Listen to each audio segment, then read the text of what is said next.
Essa aqui é a minha casa, parte de fora. Aqui é um puxadinho que o pai fez só para colocar o carro, muito improvisado. Molha tudo aqui também. Aqui a entrada, também um puxadinho. Olha só, essa é a entrada da casa. Ó, aqui também é tudo cheio de buraco, molha tudo. Aqui é a casa, a entrada. Aqui é a sala, entra já na sala.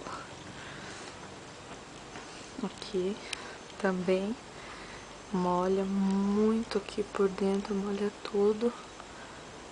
Foi colocado, foi meio remendado ali em cima no teto para não molhar as coisas. Aqui é um quarto da minha mãe. Também tudo molha muito, tudo por aqui.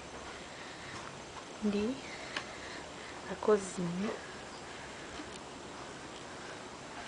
Aqui também, tudo, aqui molha tudo. Cozinha bem pequenininha também.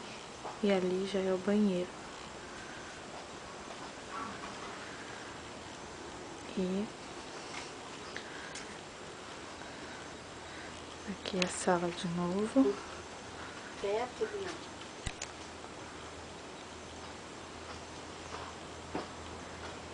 Teto de novo, porque também tá muito remendado. Aqui mais uma partezinha da sala.